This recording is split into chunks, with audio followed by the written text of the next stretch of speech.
Selamat pagi, bersama saya Cindy Raja. Mari awali aktivitas dan pelayanan Anda melalui renungan pagi. Yesus, nama di atas segala nama. Yesus adalah Alfa dan Omega, pencipta langit dan bumi, pemberi setiap pemberian yang baik dan sempurna, dan pemikul beban besar kita. Kepada mereka yang hancur oleh dosa, Dia adalah juru selamat yang sempurna, perantara yang agung, perantara yang maha kuasa, dan kapten keselamatan kita. Ditulis oleh Ellen G. White bersama Pendeta Denny Kanajo. Selamat mendengarkan. Salam, selamat pagi para pendengar yang diberkati oleh Tuhan dimanapun Anda berada saat ini. Kita akan sama-sama mendengarkan firman Tuhan melalui audio renungan pagi pada tanggal 11 April 2024 dengan judul Dia yang tidak dapat dinyatakan bersalah. Sebelum kita melanjutkan bacaan renungan kita pada pagi hari ini, kembali saya mengajak semua para pendengar yang setia untuk berdoa bersama-sama. Bapa kami yang bersemayam di dalam takhta kerajaan sorga, terima kasih Tuhan Yesus, oleh karena kasih dan rahmat dan anugerah Tuhan begitu besar bagi kehidupan kami. Lebih khusus pada pagi hari ini ya Tuhan, kami mau belajar untuk mendengarkan sejenak kebenaran firman Tuhan. Kami mohon kuasa Roh Kudus-Mu dicurahkan kepada masing-masing kami. Terima kasih Tuhan Yesus, ampuni kami Bapa, karena kami sudah berdoa hanya di dalam nama Tuhan dan Juru Selamat kami. Amin. Ayat inti kita terambil di dalam Lukas 23 ayat yang ke-26, demikian firman Tuhan. Ketika mereka membawa Yesus, mereka menahan seorang yang bernama Simon dari Kirene, yang baru datang dari luar kota, lalu diletakkan itu di atas bahunya, supaya dipikulnya sambil mengikuti Yesus. Mari kita ikuti penjelasannya. Orang banyak yang mengikuti Juru Selamat melihat langkah-langkahnya yang lemah dan terhuyung-huyung. Tetapi mereka tidak menunjukkan belas kasihan. Mereka mengejek dan menghina Dia karena Ia tidak dapat memikul salib yang berat itu. Sekali lagi beban itu diletakkan ke atasnya dan sekali lagi Ia jatuh pingsan ke tanah. Para penganiaya melihat bahwa tidak mungkin baginya membawa bebannya lebih jauh. Mereka kebingungan untuk mencari seseorang yang akan memikul beban yang hina itu.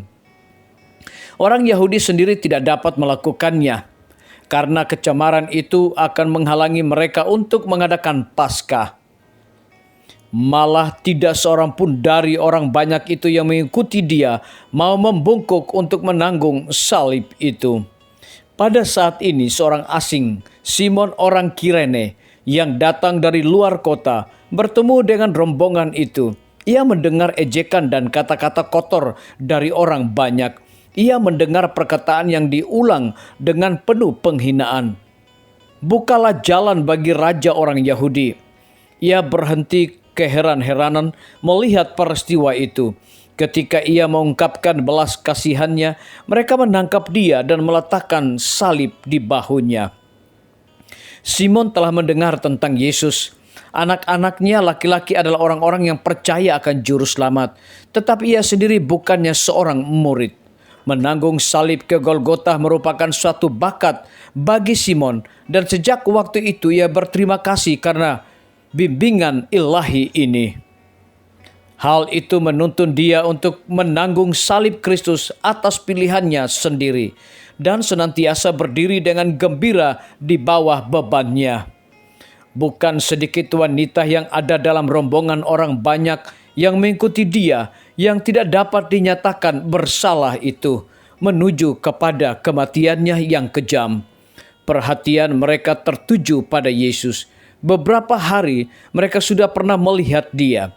Ada yang telah membawa kepadanya orang sakit dan yang menderita. Ada pula dari mereka yang pernah disembuhkannya. Cerita tentang peristiwa yang telah terjadi dituturkannya. Mereka heran melihat kebencian orang banyak terhadap dia yang baginya hati mereka sendiri sedang hancur. Dan meskipun melihat tindakan orang banyak yang sedang marah, serta perkataan marah-marah di pihak para imam dan penghulu, wanita-wanita ini mengungkapkan simpati mereka. Ketika Yesus jatuh pingsan di bawah salib, mereka meratap dengan penuh kesedihan. Inilah satu-satunya perkara yang menarik perhatian Kristus. Disalin dari buku Alfa dan Omega, jilid 6 halaman 392 sampai 393. Renungkan lebih dalam, mengapa Yesus pribadi yang tidak bersalah, yang melakukan banyak perbuatan baik, menimbulkan kebencian yang sedemikian rupa pada sebagian orang? Biarlah bacaan renungan kita saat ini akan menjadi berkat bagi kita semua. Kembali saya mengajak semua para pendengar yang setia untuk berdoa bersama-sama. Bapa kami yang bersemayam di dalam takhta kerajaan sorga. Terima kasih Tuhan Yesus, oleh karena firman-Mu pada pagi hari ini memberikan kekuatan, berkat sukacita rohani bagi masing-masing kami. Pada pagi hari ini kembali hamba berdoa untuk pemerintah kami. Tuhan memberkati Bapak Presiden bersama Wakil Presiden, para menteri dan seluruh stafnya, Bapak Gubernur bersama dengan wakil, Bapak Bupati bersama dengan wakil, Bapak Wali Kota bersama dengan wakil, camat dan seluruh stafnya, kepala desa, lurah, RT, RW, dimanapun mereka berada saat ini. Kiranya Tuhan lindungi mereka, pelihara mereka, curahkan hikmat pengetahuan sorga selalu, agar mereka dapat menjalankan roda pemerintahan boleh sesuai dengan amanah dan titah daripada Tuhan sendiri. Kami juga berdoa untuk pimpinan-pimpinan organisasi gerejawi Tuhan dari tingkat yang tertinggi sampai kepada seluruh gembala jemaat. Saat ini Tuhan, mereka sangat butuh kuasa Roh Kudus di dalam melaksanakan tugas dan tanggung jawab mereka setiap hari. Para tim medis, Tuhan berkati dokter umum, dokter spesialis, perawat, bidan, para apoteker, dan semua yang memberikan waktu tenaga mereka untuk melayani Tuhan dengan sungguh-sungguh. Kami juga berdoa untuk guru-guru, kepala sekolah, setiap siswa, mahasiswa, dosen, rektor di setiap lembaga pendidikan swasta maupun negeri. Tuhan urapi mereka dengan kuasa Roh Kudus-Mu agar mereka mendidik setiap anak-anak siswa maupun mahasiswa bukan sekedar fokus kepada pengetahuan dunia, tetapi mereka juga diajarkan untuk anak-anak memiliki karakter Yesus Kristus. TNI, Polri, PNS, wira swasta, petani, pedagang, nelayan, ojek online, saudara-saudara kami ada dalam penjara. Tuhan berkati, hiburkan mereka, berikan mereka juga sukacita, dan cukupkan segala kebutuhan mereka masing-masing. Para pendengar yang setia yang berulang tahun saat ini dimanapun mereka berada, biarlah dengan bertambahnya usia yang Tuhan sudah percayakan bagi hidup mereka, mereka hidup selalu bersyukur, berterima kasih, dan juga menjadi saluran berkat bagi sesama manusia.